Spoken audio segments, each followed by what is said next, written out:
दोस्तों, आपको अगर इस वीडियो को अंत तक देखने के बाद भी विश्वास ना हो तो गूगल पर जाकर पढ़ लीजिएगा। भारत को इस्लामिक देश बनाने की पूरी व्यवस्था लगभग कर दी गई थी आज से कुछ साल पहले। आप वीडियो को देखने के बाद ही शेयर कीजिएगा ताकि पहले आप अच्छी तरह से उनका एजेंडा समझ ले, जिन्हें आप हमेशा के लिए सनातनी मिटाना चाहते हैं। दोस्तों, ये वीडियो मुस्लिम देखे या ना देखे कोई फर्क नहीं पड़ता, क्योंकि वो सोए हुए एक्स हिंदू है। लेकिन अब जो हिंदू के बेस में सेक्युलर हिंदू है, उन्हें ये वीडियो जरूर देखनी चाहिए, कहीं ऐसा ना हो वो भी एक्स हिंदू हो जाएं। दोस्तों, सांप्रदायिक हिंसा बिल 2005 और 2011 सर्च कर लीजिए आप गूगल पर और उसकी डिटेल्स भी पढ़ लीजिए। मात्र 10 से 20 सेकंड लगेंगे, आपके पैरों के नीचे से जमीन खिसकने लगेगी। इस बिल को सोनिया गांधी उर्फ एंटोनियो माइनो की घिसी पिटी स्टडी कार में बनवाया गया था, जिसे अंग्रेजी में कम्युनल वायलेंस बिल नाम दिया गया है। कांग्रेसी पुतले में जान फूंकने वाले हिंदुओं, सुनो, मैं कांग्रेस और मुल्ला विरोधी क्यों। दोस्तों, एंटोनियो माइनो उर्फ कुमाता सोनिया गांधी की भयानक खतरनाक साजिश, जिसे सुनकर आपके रोंगटे खड़े हो जाएंगे। और अगर वो लागू हो गया होता तो हिंदुओं का जीना तो दूर की बात प्यारे, मरना भी दुर्बर हो जाता। धर्म बचाने की तो बात ही छोड़ दो लाल हमारे। दोस्तों, हिंदुओं के विनाश वाला बिल, जिसे कांग्रेस ने 2 बार संसद में पेश किया, 2005 में और फिर 2011 में, कांग्रेस हिंदुओं के खिलाफ ऐसा बिल लेकर आई थी जिसको सुनकर आपकी रूह कांप जाएगी।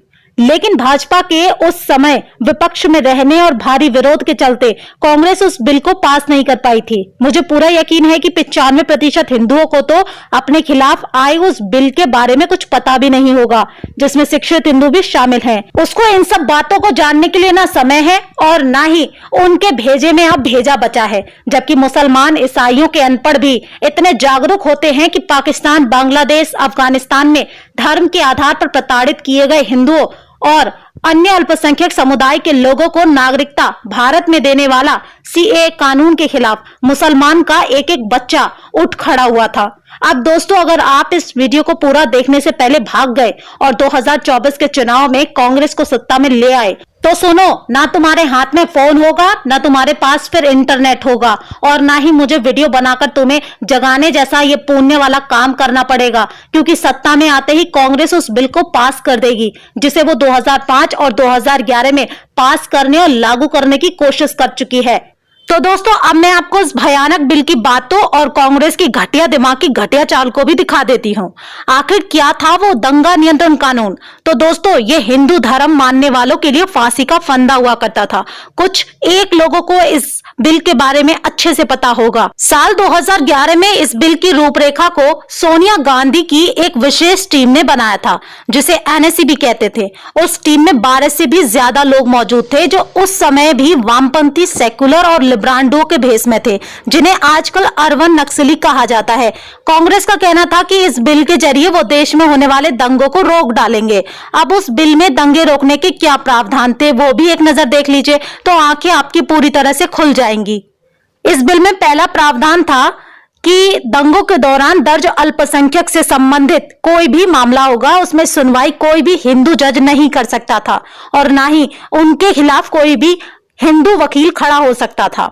दूसरा प्रावधान ये किया गया था, अगर कोई अल्पसंख्यक यानी चुसलमान सिर्फ ये आरोप लगा दे कि मुझसे भेदभाव किया गया है, तो पुलिस को अधिकार था कि आपके यानी हिंदू पक्ष को सुने बिना ही आपको जेल में डालने का हक होगा, और इन केसों में जज भी अल्पसंख्यक ही होगा। दोस्तों, इस बिल में प्रावधान किया गया था कि कोई भी हिंदू दंगों के दौरान हिंसा, आगजनी, तोड़फोड़ के लिए अल्पसंख्यक समुदाय के विरुद्ध केस दर्ज नहीं करवा सकता। और चौथा, इस बिल का प्रावधान था कि अगर कोई अल्पसंख्यक समुदाय का व्यक्ति हिंदू पर हिंसा, आगजनी, तोड़फोड़, हत्या का आरोप लगाता है, वो भी झूठा भी, तो कोर्ट में साक्ष्य पेश करने की जिम्मेदारी उसकी नहीं होगी। केवल अल्पसंख्यक व्यक्ति मुकदमा दर्ज करवा देना ही उसका काफी था, बल्कि कोर्ट में निर्दोष साबित होने की जिम्मेदारी उस व्यक्ति की होगी जिस पर आरोप लगाया गया होगा। उसमें पुलिस आरोपी व्यक्ति की कोई भी सहायता भी नहीं करेगी। अब दोस्तों, इस बिल का 5वां प्रावधान था कि दंगों के दौरान अल्पसंख्यक समुदाय को हुए किसी भी प्रकार के नुकसान के लिए बहुसंख्यक यानी हिंदू को जिम्मेदार मानते हुए अल्पसंख्यक यानी मुस्लिम समुदाय के नुकसान की भरपाई हिंदू से ही की जाएगी।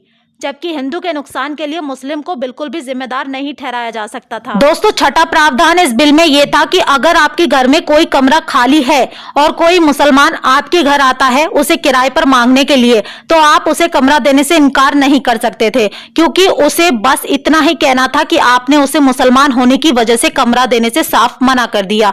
और इसी बिल के तहत खान सर पटना वाले, जो अपने हिंदू नाम अमित सिंह को लेकर चारों तरफ से शक के दायरे में है, उन्होंने भी यह बयान दिया था कि पटना में उन्हें किराए पर कमरा देकर खाली करा दिया गया था। वजह पूछी गई तो उनका मुस्लिम होना, जो सरासर झूठ था। दरअसल दोस्तों, वो इसी बिल की एक नीति थी जिसके नीचे खान सर ने दांव खेला था। खैर दोस्तों, किराए पर कमरा देना या ना देना मकान मालिक की मर्जी होती है, इसमें कांग्रेस या किसी भी सरकार को दखलंदाजी नहीं देनी चाहिए।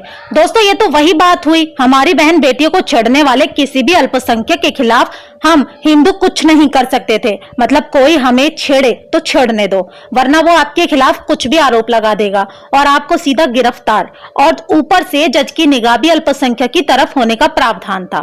दोस्तों, सातवां प्रावधान था देश के किसी भी हिस्से में यदि दंगा होता, चाहे वो मुस्लिम बहुल इलाका ही क्यों ना हो, दंगा चाहे कोई भी शुरू करता, पर दंगे के लिए उस इलाके के बड़े बुजुर्ग हिंदू पुरुषों को ही दोषी माना जाता और उनके खिलाफ केस दर्ज कर जांचें शुरू होने लगती। और इस स्थिति में भी जज केवल अल्पसंख्यक ही होता, यानी यहाँ भी शांति से रहने वाले हिंदू, सजा कि वे दंगे में शांत क्यों थे। दोस्तों, आठवां प्रावधान था अगर दंगों वाले इलाके में किसी भी हिंदू बच्ची या हिंदू महिला का बलात्कार होता तो उसे रेप ही नहीं माना जाता। बहुसंख्यक है हिंदू, इसलिए उसकी महिला का रेप नहीं माना जाएगा। और इतना ही नहीं, कोई महिला बलात्कार की पीड़ित हो जाती और वो शिकायत करने जाती तो अल्पसंख्यक के खिलाफ नफरत फैलाने का केस उस पर अलग से डाल दिया जाता। दोस्तों, नौवां प्रावधान था, इस एक्ट में एक और प्रस्ताव रखा गया था जिसके तहत आपको पुलिस पकड़कर ले जाती अगर आप पूछते कि आपने अपराध क्या किया है, तो पुलिस कहती कि तुमने अल्पसंख्यक के खिलाफ अपराध किया है। तो आप पूछते कि उस मुस्लिम का नाम तो बताओ, तो पुलिस कहती नहीं, शिकायतकर्ता का नाम गुप्त रखा जाएगा। दोस्तों, 10वां प्रावधान यह था कि कोई भी इलाका हो, बहुसंख्यकों को अपने किसी भी धार्मिक कार्यक्रम से पहले वहां के अल्पसंख्यकों का एनओसी लेना जरूरी होता, यानी उन्हें कार्यक्रम से कोई समस्या तो नहीं है। ऐसे हालात में अल्पसंख्यक बैठे बैठे जजिया कर कमाते, क्योंकि आपको कोई भी हिंदू धार्मिक काम से पहले कटुओं से एनओसी लेनी होती और वो अपनी माताओं बहनों का हलाला पैसों में करने वाली कौम आपसे मुंहमांगी रकम वसूलती, और यदि आप शिकायत करते तो उल्टा भेदभाव का केस आपके ऊपर ठुक जाता और जज तो उनका होता ही।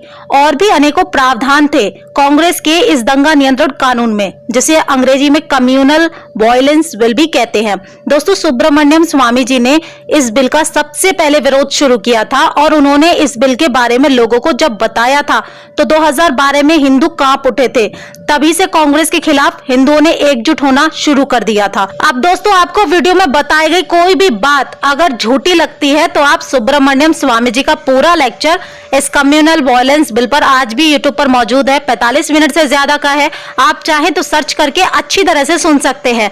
अब इसके बाद भी जो हिंदू गोरों की कांग्रेस को सपोर्ट करते हैं वो जाने अनजाने में ही सही अपने ही लोगों, अपने ही धर्म के खात्मे के लिए कार्य कर रहे हैं। इस वीडियो को ज्यादा से ज्यादा दोस्तों में शेयर करना, इस हिंदू विरोधी और राष्ट्रद्रोही अंग्रेजों की पार्टी कांग्रेस और इसके नापाक इरादों को देश और जनता के सामने खुलेआम प्रकट करने में हमारी मदद करें। आपको इस बिल के बारे में पता था या नहीं, ये बात जरूर कमेंट बॉक्स में बताएं।